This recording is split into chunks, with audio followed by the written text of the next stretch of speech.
Fernando, bienvenido. Carlos, gracias. La hegemonía imposible.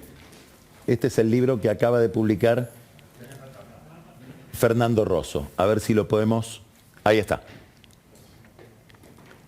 Es una reflexión que no está cerrada en lo que sería el pensamiento ideológico de la izquierda solamente, sino que toma de distintas fuentes, se inspira en distintos autores, Fernando, para analizar lo que ha pasado en la Argentina en los últimos 20 años.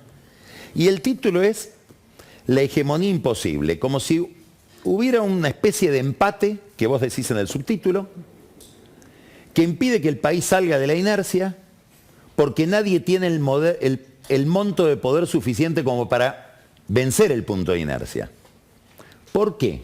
¿A qué lo atribuís? Y yo trato de retomar causas, hay un montón de causas que se pueden tomar, ¿no? La falta de liderazgo. Yo trato de reponer causas más estructurales, ¿no? Más ligadas a la economía, a la situación del país en el mundo, a las relaciones de fuerza dentro del propio país, sobre todo articulado a los últimos 10 años. Me da la impresión que los dos momentos más, si tomamos los últimos 30 años hegemónicos, fueron el menemismo, a su manera impuso su hegemonía, después de la crisis del 89, y el kirchnerismo, el primer kirchnerismo. Algunos dicen hasta el 2008, otros hasta el 2012, cuando se termina el ciclo económico, y de ahí empiezan 10 años en los cuales efectivamente nadie reúne las condiciones políticas para imponer su programa económico, su programa político. Le pasó a Macri, le pasó a la última Cristina, y creo que una etapa superior de eso es el gobierno de Alberto Fernández, ¿no? Que es como Hoy yo hablaba a la tarde con Jorge Yoma, que es un peronista clásico, podríamos decir. Sí. Él está muy preocupado por esto del bloqueo, esto que decía yo de cómo una minoría puede bloquear al resto. Y me decía, el problema es que, Yoma, las coaliciones no funcionan. Tiene que haber un caudillo, un líder. Esto funcionó con Irigoyen, funcionó con Roca, funcionó con Perón, funcionó un poco... Es muy parecido a lo que decís vos. ¿En qué se diferenciaría alguien de izquierda mirando el problema del poder de alguien, un peronista que dice que tiene que haber un jefe, que mande? En mirar las relaciones de clase antes de las personalidades políticas. A ver. Y no se puede explicar ninguno de los gobiernos, creo yo, llamados progresistas, populistas, como se le quieran llamar, de los primeros años en Latinoamérica, no solamente en la Argentina, sin las convulsiones sociales previas, no sin el 2001, en el caso argentino. El kirchnerismo o Kirchner, Néstor Kirchner construyó su liderazgo gobernando bajo la impronta de ese país. Que eso es lo que podría decir Alberto Fernández que yo no tengo, ¿no? O sea, no tengo ese problema y esa ventaja. Macri también, Macri piensa eso. Macri tampoco tuvo, y tampoco tuvo una crisis de origen. O sea, Macri, el modelo de Cristina, digamos, de Cristina Kirchner estaba como agotado, pero no estalló, y entonces el macrismo, y yo lo pongo en el libro, dicen, a Macri le faltó explicar que en realidad estaba todo peor. Un poco lo que le dice el kirchnerismo ahora a Alberto Fernández, tiene que explicar que con Macri... Y a mí me parece que hay como dos modelos económicos, políticos, uno de neoliberalismo duro, visto de la mirada de la izquierda, de apertura, de flexibilización laboral, de Estado mínimo, y otro de un estatismo, pero con un Estado muy disminuido, que tiene que ver con el discurso de Cristina del otro día, ¿no? A ver. Y un Estado que controla muy poco de los resortes del país. No controla los recursos estratégicos, inclusive menos que en Chile. No controla la banca. No controla el monopolio del comercio exterior, que hay un oligopolio privado del comercio exterior en Argentina, que lo tienen las cerealeras. Entonces me parece que el Estado está muy reducido porque el neoliberalismo no pasó en vano, y por lo tanto también hay una imposibilidad en ese estatismo de discurso, pero que puede dar pocos resultados en la práctica. Se le exige mucho más al Estado de lo que el Estado puede verdaderamente dar. Esa es la idea, ¿no? Entonces me parece que, excepto que haya convulsiones sociales, que se cambie relaciones de fuerza, como en su momento hizo Menem, privatizó, impuso la flexibilización laboral, tenía un mundo a favor, impuso su visión del mundo, quizás pueden instalarse. Me das la impresión, más allá de todo lo que se puede discutir sobre el tema, que no me quiero meter en esa discusión, de con un Estado tan grande, tan omnipresente, ¿quién invertiría y de dónde saldrían los recursos de ese Estado mismo, inclusive? Pero saquemos eso de en medio. Me da la impresión de que vos estás diciendo, a ver si te intuyo bien, Menem cumplió su sueño mucho más que Kirchner. O sea, dadas las condiciones en las que Kirchner gobernó y la crisis que lo precedió, hizo poco para lo que sería un hombre de izquierda. ¿Está bien eso? Sí, en realidad Se quedó corto, él fue era, tímido. Si uno le dijera que es un hombre de izquierda, no sé si aceptaría esa etiqueta. En realidad, tanto él como Cristina son peronistas, pragmáticos. ¿Para vos Cristina no es una mujer de izquierda? Es una peronista pragmática que en el último tiempo tuvo un discurso más bien de centro-izquierda. ¿Está bien? Que construyó... ¿Qué le falta para ser de izquierda? ¿Esto que vos decís? Sí, alguien de izquierda está por una ruptura con el capitalismo, por la recuperación de los recursos estratégicos, por el reparto de las horas de trabajo, por estas cuestiones, por el monopolio estatal del comercio exterior, por empoderar verdaderamente a las mayorías sobre la economía, Máximo ¿no? Kirchner, ¿cómo lo mirás en este paisaje? Y yo creo que en el escenario político, contrariamente a lo que discute el círculo rojo, diría Macri, ¿no? Del periodismo, más bien hay tendencias a la polarización antes que a una salida por el centro. La salida por el centro, por eso fracasan, digamos, ¿no? A pesar de que se apuesta mucho y que se pongan en una mesa, que se pongan de acuerdo, etc. Y me parece que eso pasa tanto en la derecha, que le surge a Juntos por el Cambio, le surge Milei, que es como una radicalización de Juntos por el Cambio. De hecho, ahora lo está haciendo un poco bailar a Juntos por el Cambio de acuerdo a su música, porque están, no sé, se conoce un Horacio Rodríguez Larreta que ahora también dice malas palabras, es como que trata de mostrarse como más incorrecto, dijo, no digan boludeces, es una cosa medio artificial. ¿No le crees a Larreta cuando dice malas palabras? No sé si creerle o no, digo que está respondiendo a ese fenómeno. ¿Te suena como impostado? Claro, es como un hijo descarriado del PRO, aunque no haya surgido del PRO. Milei, aunque no haya surgido del PRO. ¿Por qué? Porque dice en voz alta lo que el pensamiento del PRO quisiera, o sea, un programa máximo de sin Estado, flexibilización laboral, lo que Macri no decía al principio y lo dijo al final.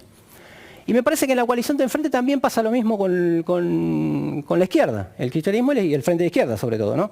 No solamente en elecciones como la de Jujuy, donde se sacó el 25%, sino también en algunas otras provincias y en el conurbano, que sabemos aparte qué es lo que preocupa a Máximo Kirchner y a la Cámpora. Por eso yo creo que ¿Qué es la Cámpora para vos? Es una agrupación juvenil que adhiere a Cristina Kirchner, que deriva al kirchnerismo, que en cierta medida levanta a volver a ese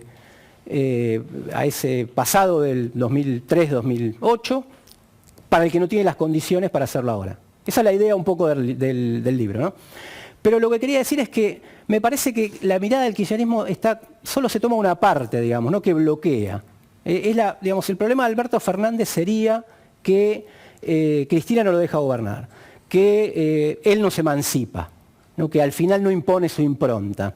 Y a mí me parece que en el mismo movimiento, que es verdad que es así, que lo esmerila, que lima el poder, el kirchnerismo cuando lo critica a sus funcionarios, a la vez lo sostienen. Porque el acuerdo con el fondo, dijeron que estaban en contra 10 minutos después de que el acuerdo con el fondo se firmó. Y habilitaron todos los canales para que se apruebe. No es que lo bloquearon. Hubo una senadora que dijo, si yo hubiera sabido que los votos no estaban, hubiera votado. Algunos lo dijeron abiertamente, hubiese votado a favor. Entonces me parece que sin esa contención por izquierda, la fuga que igualmente existe, porque igualmente existe, se expresó en las elecciones de 2021, y sobre todo en el conurbano, 7% en general, pero distritos del conurbano de 8, 9, 10%, La Matanza, Moreno, zona sur, me parece que eso le da un volumen político que si no la fuga sería mayor. Entonces me parece que el movimiento es doble, no hay que ver solamente, creo yo, y en eso juega la crítica por izquierda, ¿no? Como al PRO le juega la crítica por derecha, a ellos le pesa la crítica por izquierda, y me parece que tratar de mantener un capital político que por ahora lo mantienen dentro del Frente de Todos. Ahora te quiero escuchar qué pensás de este personaje, de lo que el personaje dice, no tanto de él, que es Gabriel Boric, el presidente de Chile. Estuvo acá hace poquito. Dijo dos cosas que leídas en el contexto argentino suenan raro para lo que es el pensamiento oficial. Una, no le podemos regalar el valor del equilibrio fiscal a la derecha. Es decir, el equilibrio fiscal debe ser un valor de la izquierda. Después se puede discutir cómo se llega al equilibrio fiscal, si aumentando impuestos o reduciendo gastos, etc. Pero hay una restricción presupuestaria que debe ser respetada. Y lo segundo es, los derechos humanos son universales. No podemos condenar a aquel que no nos gusta y hacer la vista gorda con aquel que nos gusta, como puede pasar con esto que dijo Alberto Fernández hoy sobre Venezuela. Las cosas han ido cambiando. ¿Qué significa para alguien de izquierda en la Argentina, que tiene probablemente otra tradición, otros debates, etcétera, eso que dice Boric? Equilibrio fiscal y universalidad de los derechos humanos. Sí, empiezo por lo último. Sobre el problema de los autoritarismos y de los derechos humanos, las libertades democráticas, a la izquierda argentina realmente existente hay muchas, ¿no? Pero la que es predominante, el Frente de Izquierda, tradición trotskista, es muy difícil plantearle, digamos, no van a encontrar aval a gestos autoritarios o regímenes autoritarios. De hecho, nace en la Unión Soviética contra el autoritarismo estalinista y contra eso luchó toda su vida, ¿no? Y por lo tanto, digamos, no estaríamos ni avalando o siempre criticando los gestos autoritarios de Maduro, hasta en la propia Cuba, hasta la Unión Soviética. Ahora, Boric dijo algo interesante también. Dijo que había mucha preocupación por la violación de los derechos humanos en Venezuela, pero muy poca por la que sucede también en Colombia, por la que sucedió en Chile durante las revueltas, donde los carabineros se cansaron de vaciarles los ojos a los manifestantes. Entonces me parece que eso tiene que ver con una mirada un poco sesgada de la exigencia que en ambos lados. En ambos lados, claro, eso también lo dijo Boric, ¿no? O sea, y efectivamente fue así. Además de que esos regímenes tienen la injerencia... No pretendo recortar lo que dijo. No. Subrayo lo que dice, que puede ser distinto de lo que pasa acá. Digo lo que en el debate argentino se subrayó mucho más. Miren, Boric... ¿Qué significa Boric para alguien de una izquierda como la de ustedes? ¿Para el Frente de Izquierda? Y por un lado, para mí es inexplicable, como lo fue inexplicable Néstor Kirchner sin el 2001, sin las revueltas, sin todo este proceso del 2019. Ahora me parece que expresa una izquierda de gestión del capitalismo y no de ruptura con el capitalismo. De ahí viene la cuestión del equilibrio fiscal, ¿no? O sea, el equilibrio fiscal, ¿para qué tipo de Estado y para qué tipo de régimen social? Digamos, ¿no? Porque si es limitado dentro de los marcos del capitalismo, son más o menos impuestos. Si es en función de cambiar radicalmente un régimen social, estamos discutiendo otra cosa. Entonces ya sería como, mucho más profunda la discusión, ¿no? En la Argentina ha habido, bueno, vos te dedicás a analizarlo en el libro y uno se debería remontar más atrás inclusive, todo un fenómeno de degradación de las condiciones sociales muy marcado.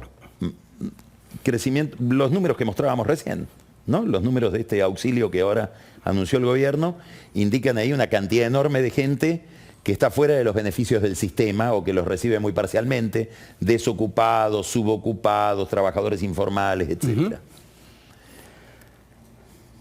Todo eso ha generado un volumen de pobreza que no concebíamos en nuestra cabeza hace 30 años. Y una de las respuestas es la asistencia social del Estado y el fenómeno de los planes. Me da la impresión de que la izquierda lo mira de distinto modo, que hay matices entre ustedes, inclusive dentro del trotskismo en la Argentina, de cómo mirar ese fenómeno. ¿Qué significa eso para ustedes? ¿Cómo creen que lo administra el gobierno? Y de ahí me gustaría que me digas una palabra sobre qué significan los acampes. En primer lugar, significa que bueno, la decadencia estructural de la Argentina ha dividido fuertemente a la clase trabajadora, ¿no? Yo me niego como a nombrarlos como excluidos, no porque lo hayas dicho vos, sino o por pobres en general, sino que son trabajadores que están desocupados, ¿no? Me parece muy bueno que tengan su organización, sus distintas organizaciones, y que en otro lado, que en otros lugares del mundo, y esto te lo dijo Juan Carlos Torre en una entrevista acá, que bueno, después se puso de moda por el diario Una temporada en el Quinto Piso, que me pareció interesante. Dijo, la Argentina tiene un fenómeno que es interesante, que hay pobres en movimiento. Y lo comparaba con otros países de Latinoamérica. Como parte de este sistema de bloqueos, en un sentido, ¿no? Lo que capaz que donde veo un problema, yo veo una solución. Me parece muy bien. Ahora, si eso es solo para un reclamo que se quede ahí de aumento de planes o de la asistencia, no termina siendo una salida, ¿no? Entonces la unidad con el movimiento obrero ocupado, con la CGT y con los sindicatos de los ocupados es un poco lo que a mí como perspectiva me parece que es lo que podría fortalecer una perspectiva para que no solo se quede en una campe, ¿no? Y en eso, bueno, ya entran las discusiones sobre las dirigencias. La CGT, que está prácticamente adherida al gobierno, movimientos sociales que tienen oficinas en la Casa de Gobierno y que apuestan a que eso más o menos, más bien antes que desarrollarlo, a controlarlo con lo menos posible. La idea de que en la Argentina, a raíz de la crisis del 2001, ha habido una preocupación tal por el tema de la pobreza y por el tema de las condiciones de gente que está sumergida, que eso evita o impide, vamos a ponerlo en términos muy convencionales, un estallido social. ¿Vos crees que eso es cierto? Sí, yo creo que se sacaron conclusiones del 2001 y que se ampliaron determinadas funciones del Estado para evitar justamente esa cuestión. Pero creo a la vez que eso es lo que se está agotando. ¿Qué ves en los próximos meses, en el próximo año? Y hay un fenómeno nuevo en la Argentina que es muy nuevo y que yo cuando cierro el libro pongo cuántas de estas acumulaciones va a seguir soportando la sociedad argentina, que es el fenómeno de los trabajadores pobres. No trabajadores desocupados informales, trabajadores inclusive con trabajo formal, con sueldo, con aguinaldo, que son pobres. Entonces, me parece que... Definí pobre ahí. Y que, que su salario no llega a la línea de pobreza, digamos, ¿no? El salario que cobra no llega a la línea de pobreza. Están las estadísticas del salario medio. Yo creo que eso el tema del avance o del desarrollo de la izquierda o no tiene mucho que ver con el desarrollo social o con lo que en términos clásicos se dice la lucha de clases. Y me parece que temas como la inflación, temas como esta pobreza, temas como trabajadores pobres, post pandemia, post este gran paréntesis que fue la pandemia y con las consecuencias de la pandemia, vamos a empezar a ver, como en el conjunto de Latinoamérica, mucho más movimiento en todo ese universo, ¿no? Te hago la última. Vos decís, el kirchnerismo, Cristina, lo esmerila y lo sostiene. ¿Qué pronóstico tenés para esa relación? Si tuvieras que tirar al arco y decirme qué va a pasar de acá dentro de un año. Cuando ya estemos viendo la configuración electoral de todo esto. De acuerdo a los resultados sociales que tenga el gobierno y económicos. Yo creo, esto ya en términos de análisis político, sí, de observador de la política, ¿no? Sí.